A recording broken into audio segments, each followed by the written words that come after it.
Dr. Babasaheb Ambedkar Open University. Good morning, friends. Welcome to Dr. Babasaheb Ambedkar Open University, and I am Dr. Divya Shah, an assistant professor at Babasaheb Ambedkar Open University. I welcome you all to our Chaitanya studio. So, all of us are meeting here for our MA English course, and we are discussing our paper that is called Indian Writing in English.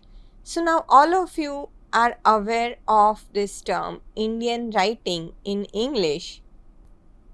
Now we know that the term Indian writing in English is a bit tricky term, as we all are aware that it allows many other interpretations, right? So can you think of some of the interpretations here? Okay, so let me tell you.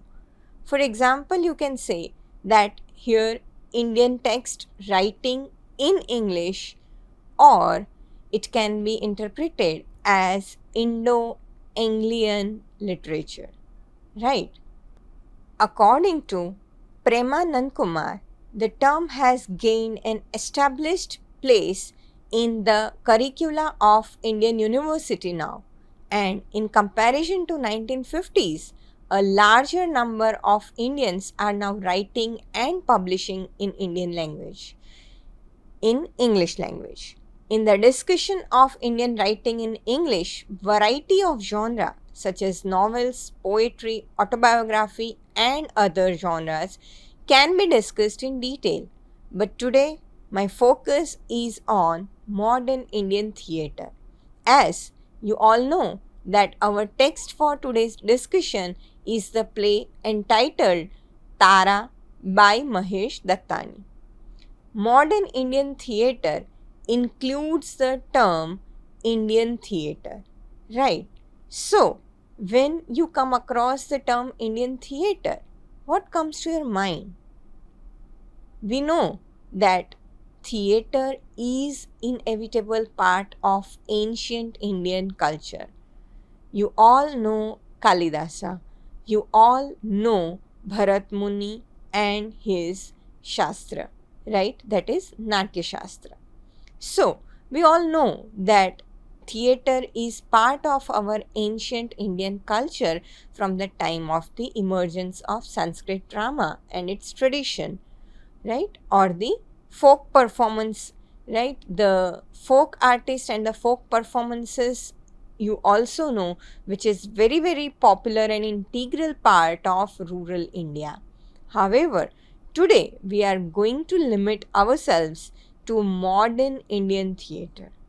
So, that is predominantly urban, manifestly influenced by Western traditions, even as it tries to find its own feet, still evolving and searching for a distinctive identity.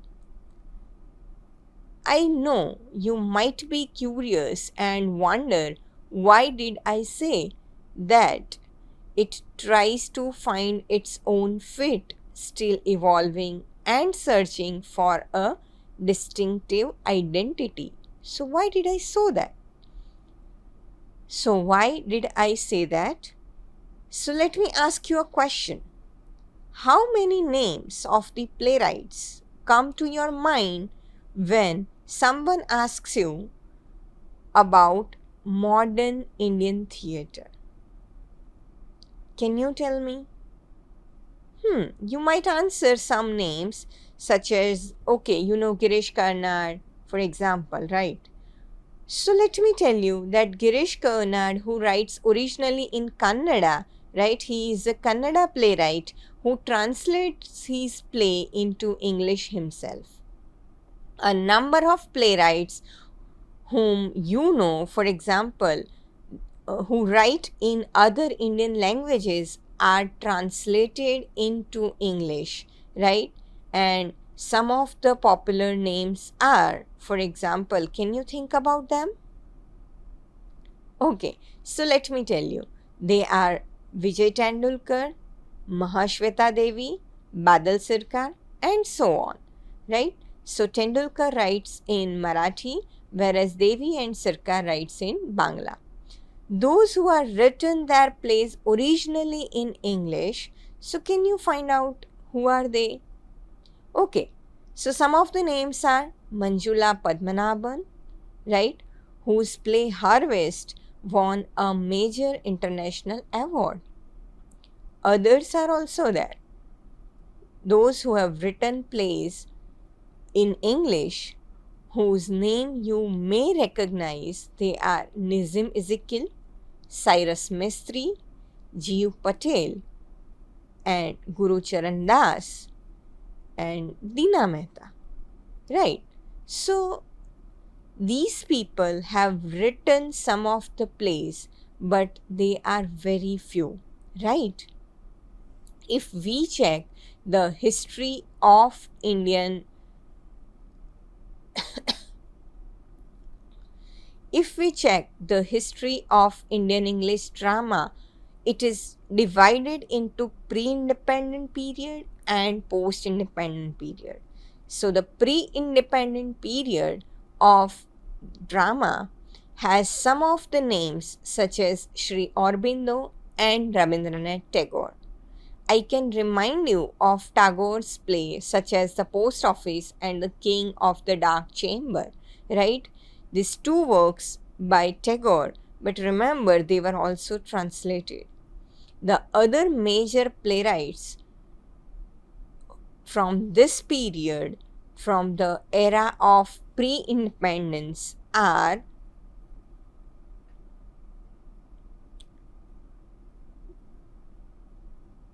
T.P. Kinlasam, Bharti Sarabhai, and others. Overall, during pre-independence era, Indian English dramatists, like their counterparts in other genres, were involved in constructing an ideal India.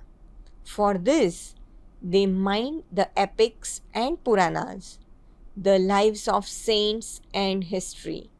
They explored and reinterpreted their chosen texts into order to create the India and the Indian who could stand shoulder to shoulder with the English.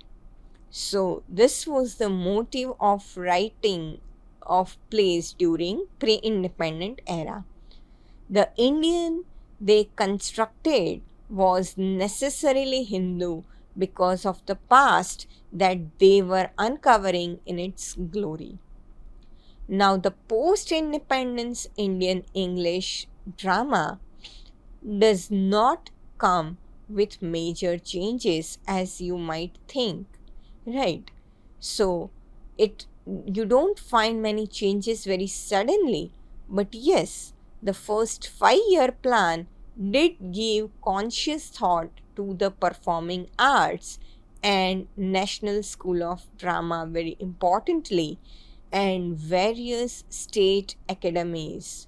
Right. So, due to all these things, they were set up and they gave importance to the playwrights.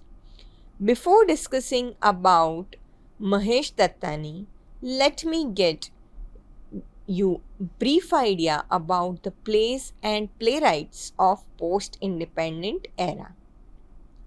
During this time, you can give the name of Asif Karimboy, who wrote more than 30 plays and he was a popular name in drama. Karimboy's plays deal with contemporary time period, contemporary political events, and social issues. Some of the plays are, for example, The Captive, which was written and published in 1963. It was a play about Sino-Indian conflict. His another play called Goa published in 1964, is a play about invention. It was a play about the liberation of Goa by India. Monsoon, published in 1965, is about colonization. His play, The Doldrummer, is the play which was banned for a while. It is about the hippie culture and Anglo-Indian. G.V. Deshani is another significant name in this list further. Specifically, his play called Hali is very important for us to know. It was published in the year 1950, and this play is about human longing and fulfillment. Pratap Sharma, who is known for his work A Touch of Brightness, which was published in 1968, it was a play about red light district of then Bombay.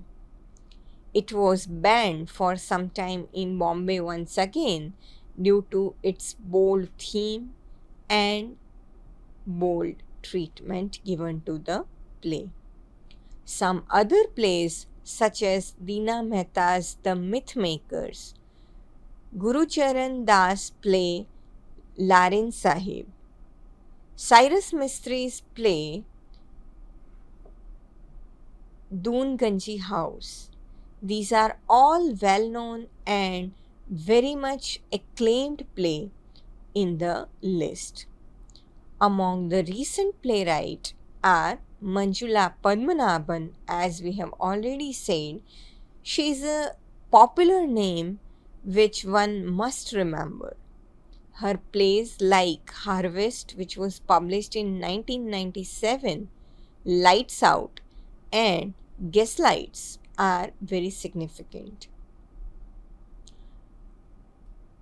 My limitation of time here does not allow me to incorporate many other names and works here in this list of history of Indian English drama.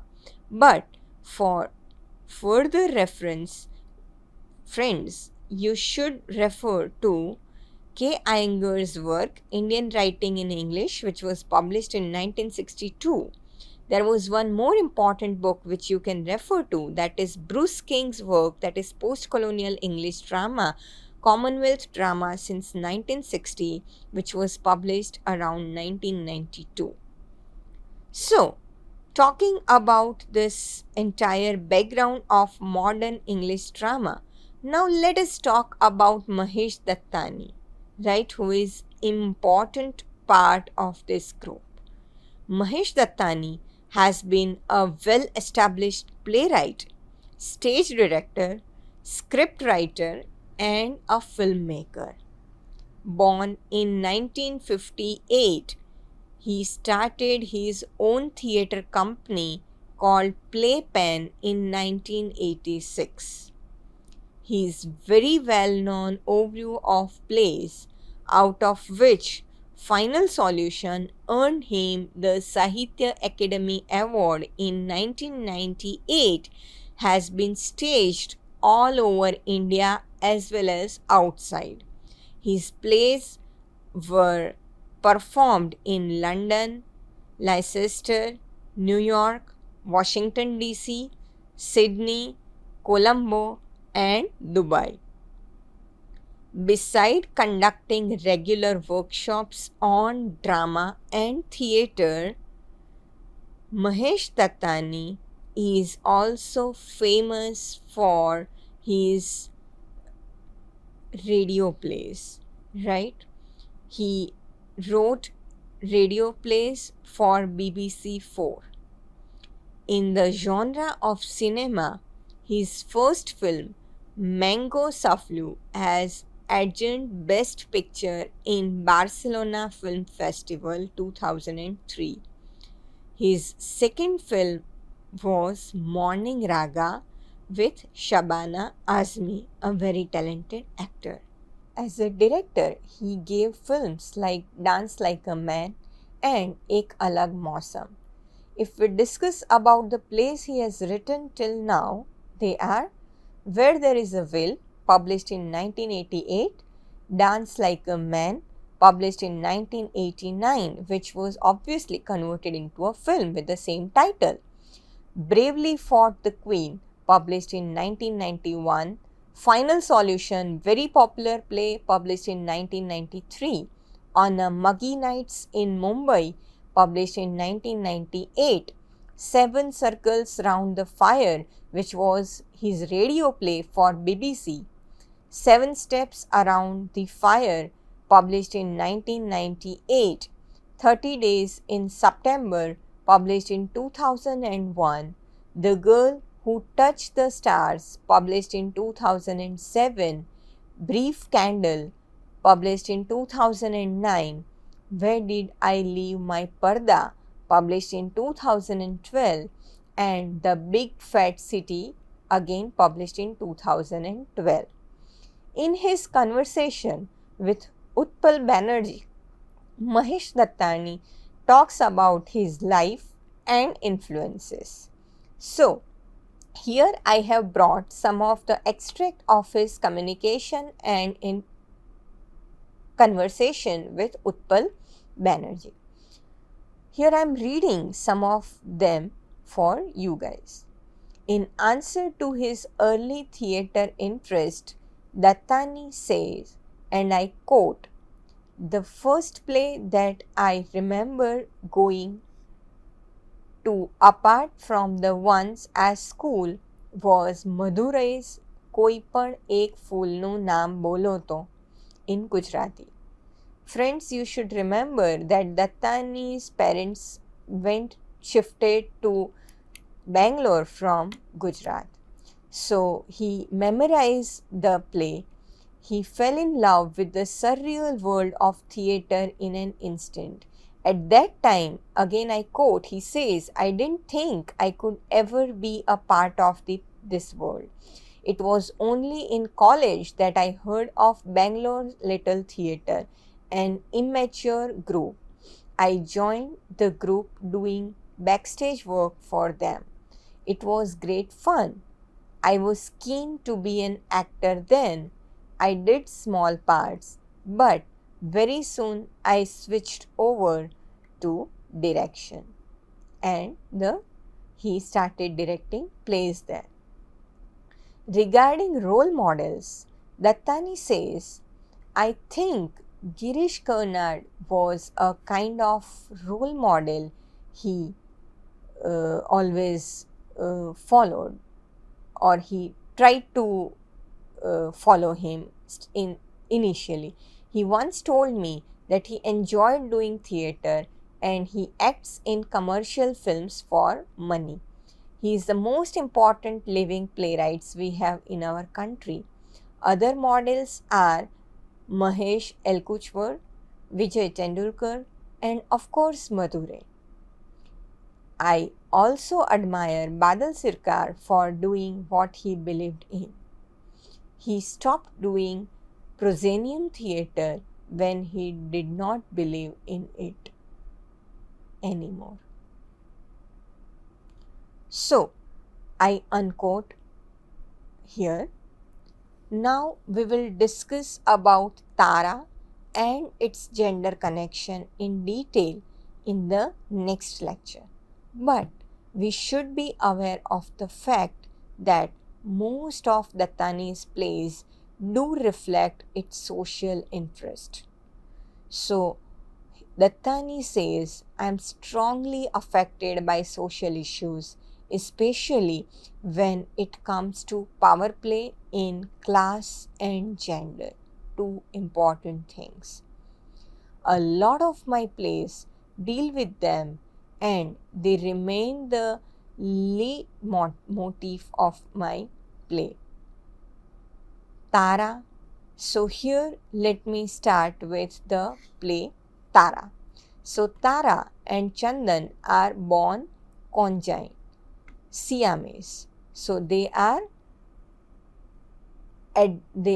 joined with the body. The half part of the body of the Siamese are shared, right? So they are Siamese here, twins who must be separated to survive. The dichotomy between the twin gendered selves is recognized and a physical separation is made through surgery. I again quote from the play, like we have always been inseparable, the way we started in life, two lives and one body in one comfortable womb till we were forced out and separated. So here Tara and Chandan are the Siamese and they are joined by the half structure of their body is joined. So here Chandan, when the play begins, Chandan is providing us the narrative. So of course what I have said just now is said by Chandan to us. The problems begins, right, when it is recognized that it has been an unequal, unfair operation with the mother Bharti, her father, and the surgeon collaborating to afford the male with better chances, of course, physically, the second leg. Dr. Thakur, the godlike life giver, is aware that the third girl, the third leg, would adhere better to the female half and yet becomes party to the decision. God, it may well be observed, is male. In a sense, he prolongs their lives through the surgery, but also leaves them physically mutilated and mentally traumatized, gaining notoriety as phenomenal freaks of science. Den, who is actually Chandan, but it is revealed later on. So Den tries to define his other half, the feisty Tara. And I again quote, she never got a fair deal, not even from nature. Neither of us did. Maybe God never wanted us separated. Destiny desires strange things, but even God does not always get what he wants. Conflict is the crux of life. And I unquote.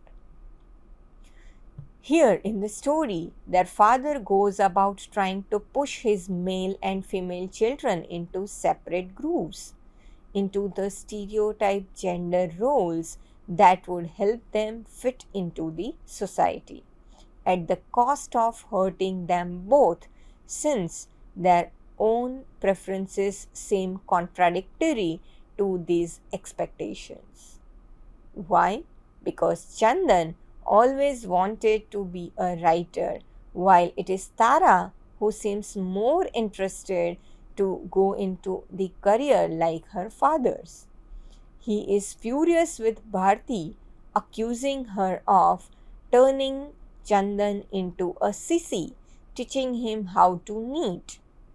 The alteration that follows this exchange suggests to the audience that all is not yet revealed as Bharti teeters on the brink of sanity and hysteria.